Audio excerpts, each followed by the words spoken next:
Hey, what's up, Hoodful? This is Jeremy. So, I'm sitting here because I just got from the store. I don't know what's up with me being obsessed with spaghetti.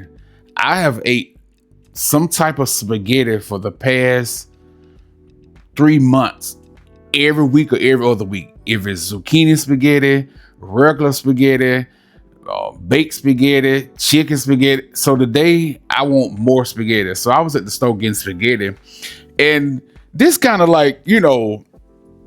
made me do this video because I wasn't gonna do a video today, but I just say, hey, let's do a video. I was in the aisle looking at spaghetti sauce, and I was just thinking about how people being so emotional and losing out on life, losing out on things, being emotional. And I was thinking, think about it. It's Tuesday. I'm in the store and I have a taste for spaghetti and I really want spaghetti. And I'm at free will to go to the store to buy everything that it takes to buy spaghetti. But if I was in prison, jail, locked up, couldn't walk no more, even with a health problem, couldn't walk really no more, or dead, I wouldn't be able to make my spaghetti today. And I'm like, that's a good thing, because I don't want to be the kind of person that operate on emotions that cause me to lose myself and lose my freedom. And like I said, with this channel, I want to do more mental health, talk about mental health, talk about how I feel, how you feel, how people feel. And then I was also thinking, I really just want to be surrounded by a group of male friends or associates that nothing fruity, nothing funny, nothing fruity, nothing sexual, nothing like that. Nothing like that at all. Maybe be friends or homies or co-workers or even family, just a group of male friends that, you can really just surround yourself around brothers that able to express their emotions, how they feel. I'm happy, I'm sad, I'm glad, I'm mad, I'm frustrated, or I accomplished this, I've tapped in and I made this goal come true.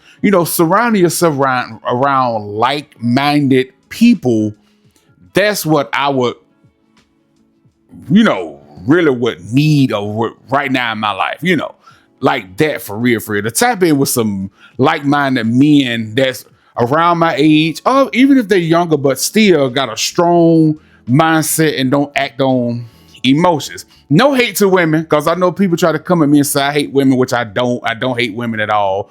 But I noticed that sometimes women tend to treat me, I'm talking about me differently when they find out who I'm in a relationship with. Like a woman would come at me like I'm a man when she don't know about me. But once she finds out about me, it's like she tends to change up and start talking to me like I'm one of the girls, act like I'm one of the girls. And I don't like that. I don't got that kind of mindset. Believe it or not, I don't think like a woman. I don't want to be a woman. Shout out to the women. If it weren't for some other women, we wouldn't be here. Life would be dead, wouldn't be in existence. But I'm not a woman. I don't want to be a woman. I don't think like a woman. I don't have a woman mindset. I don't do none of that at all. But yeah, so I was thinking about people who act on emotions will lose out. Then I thought of this metaphor as I was sitting in the car. I've been in Hawaii for the past 10 days. Metaphor. And I'm ready to get back home. I'm ready to go back home. I'm ready to get back to my house. I'm ready to get back to my double wide trailer. I'm ready to get back home. So I get on the plane and I sit next to this white man, white woman, white kid. Metaphor again. And the whole family got on shirts that say they hate black people. I hate black people. I hate figures. Black people are monkeys and whatever. So the white guy looks at me. Hey, you're gonna sit by me in? You're gonna sit by me in? Get away from around me in? And I'm like, whatever. Cause in my mind, I'm ready to get home. In my mind, I've been in Hawaii on a vacation. I'm ready to get home. So the little kid, oh, daddy, he's a monkey. He's stinky. He's a black person. And I'm like, whatever. So they call up they hit the button and call the little flight attendant and say, hey, can you get this black person from around me? Because I don't want to sit next to this black person on this flight. I want them to get away from around me. And the flight attendant say, hey, shut up. We ain't got no more seats. We got a full house. So you got to stay where you are. Get off the plane. I know in my mind, I want to go home. I don't care about that. I want to go home. So we get 30,000 feet in the air, and the whole time they looking at me, they rolling their eyes, they calling me names, they talking trash, cash money trash. But in my mind, I know my goal is I'm ready to go home. I'm ready to get to my double wide trailer and chill. So they talking all this shit to me, they talking all this cash money shit to me, and then probably about an hour away from home, the plane starts shaking. Oh shit. When the plane starts shaking, the flight attendant comes out of the front hollering and said, oh my God, I think the pilot has died. Oh my God, y'all, I don't know what we're gonna do. Do anybody on this plane know how to fly this plane? If not, we all gonna crash and die. And guess who stands up and say they are a pilot? The racist white guy with his racist kid and racist wife.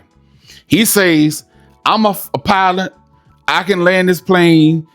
Just give me a second. Now, a person who operates in emotions, or the person who's highly emotional, is going to be like, oh no, oh hell no.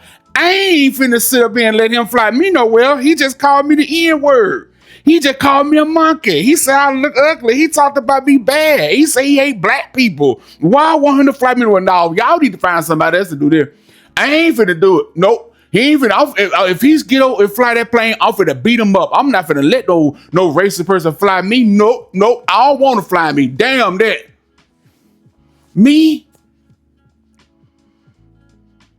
I'ma say, you got it, man. Go on and fly. You can fly.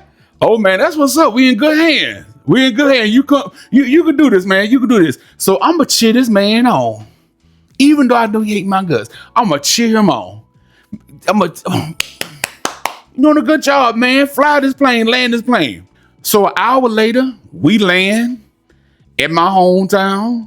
I get off the plane. I'm safe on the ground.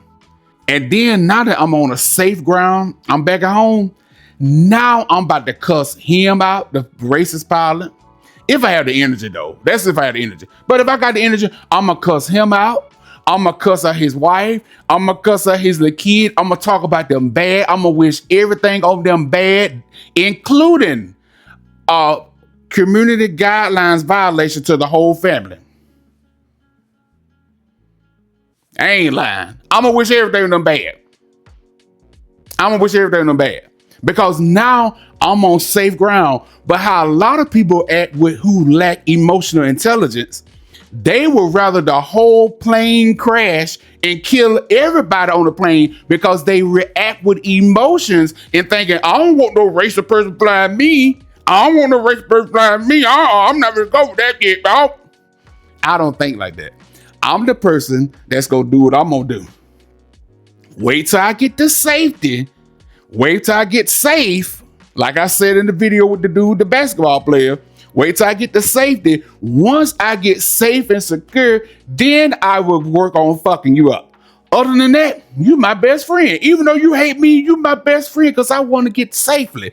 That's called emotional intelligence. And I think like that throughout my whole life. Everything I do, I don't operate on my emotions on nothing because I like my freedom. I like my life. I like being alive. I like freedom. I like being able to, survive. So a lot of people don't operate like that.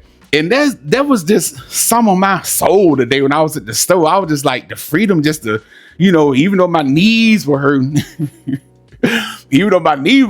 but it's still like the freedom of just being at the store, having that freedom to not go out and destroy my life based on what somebody said about me versus what they can actually do to me. Do that make sense? That was on my mind. Also, shout out to the people who watch the channel and comment on the videos. I appreciate all y'all for real. I want y'all to know that for real. If you watch the videos and you comment, thank you. Even the people who watch the videos and they just watch it to see what we talking about and you don't sit there, shout out to y'all. Now, the people who I can't stand, I'm gonna tell you the people who I can't stand. I can't stand the people who watch videos and they don't agree on nothing I say. Nothing Rashad say, they don't agree on nothing I say. But the only time they comment is that. If I could say a million things, it may be a million things that they like and agree on. They will never say nothing about that. The only thing they comment on is stuff they disagree with. Ooh, I can't stand people like you. Ooh, I can't stand. And I can't stand people who be sending us messages about I cuss too much, or we always talking about politics, or always talking about mental health, or we always, talking about serious stuff. And then they don't like nothing we do on this channel, but then they have the nerve to send messages out. I just like free thinking people. You ever be around a free thinking person? You ever be around a person that has their own way of thinking, their own way of living, and they do their own thing? I find myself being drawn to them type of people. I'm always drawn to those types of people that are free thinkers, that thinks for themselves, because most of society, like I say, and maybe some of y'all, most of society base all their opinions and actions based on what's going on around them. What's going on in the news, what's going on in society, what's going on. Everything they do is based on what people think. I can't relate to them kind of people. I can't relate to them kind of people. And I don't know what's up with sensitive people, especially like at a job. People who are very sensitive and don't like jokes and don't like sarcasm and don't like clowning or don't like having their own thought process. I don't know why I draw them type of people, which makes me think that the phrase birds of a feather flock together, that ain't true, y'all. That ain't true. Because when I'm around people, I'm a free thinker. I don't think negative about what a person doing. If a person is doing something that I disagree with, I'm not a negative person. If you said that we were going to the mall today and I'm gonna come pick you up, and you come out of the house with a Big Bird outfit on, most people would tell you, man, what the fuck, a Big Bird outfit? Dude, you like a damn fool. I'm not finna be seen out in public with you with a Big Bird outfit on. What the hell? Man, that's embarrassing. You too grown to be walking around in the mall with a Big Bird outfit on, looking like a big ass fool. Not me. You come out of the house with a Big Bird outfit on.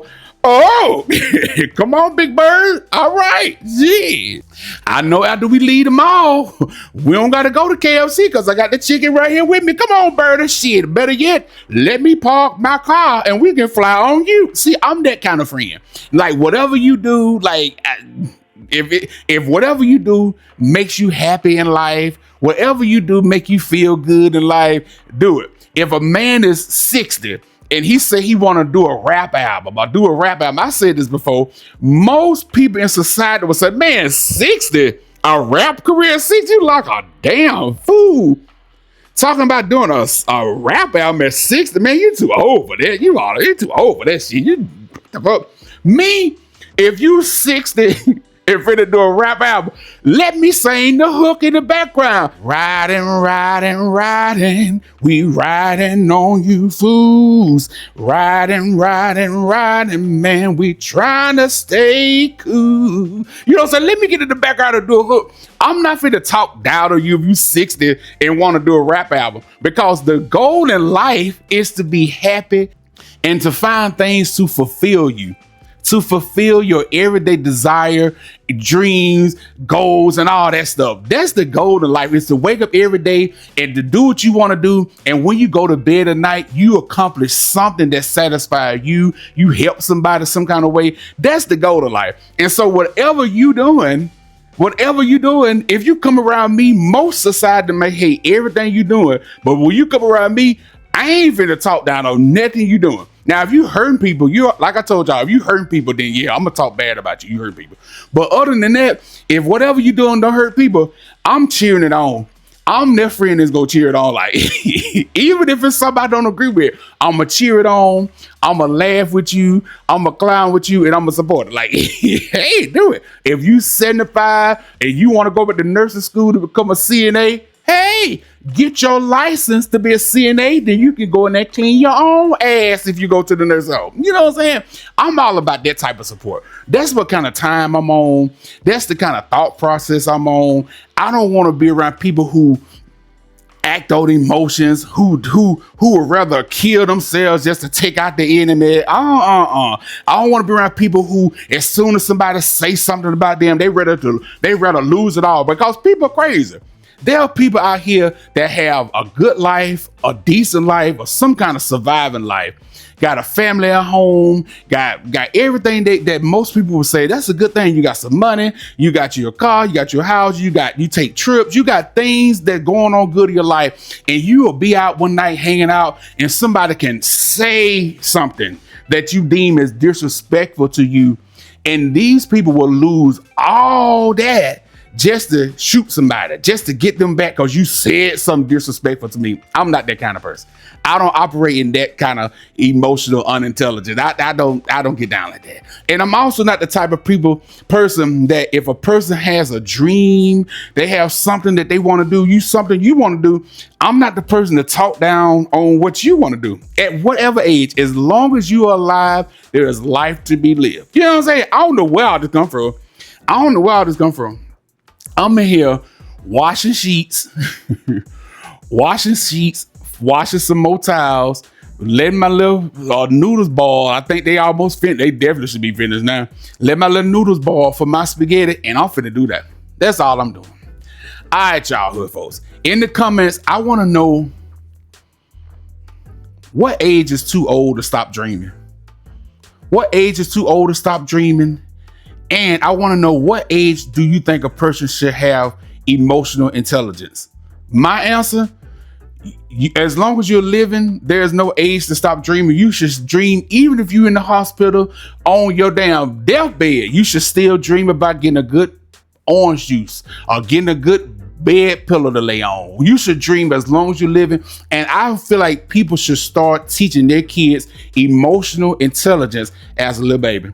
As a little baby, you should teach your kid to express how they feel. If they sad, if they glad, if they mad, give them discipline as a kid, and then teach that shit as they grow up and up and up. So when they get grown, they won't be spazzing out based on somebody talking shit to them. Not physical harm. Now, physical harm is a different thing, but words, you know. All right. Thank y'all for watching. I'll see y'all next time. Let me get in and get this spaghetti on. Okay, this video over now. Let me get my spaghetti on. I'll see y'all next time. Peace.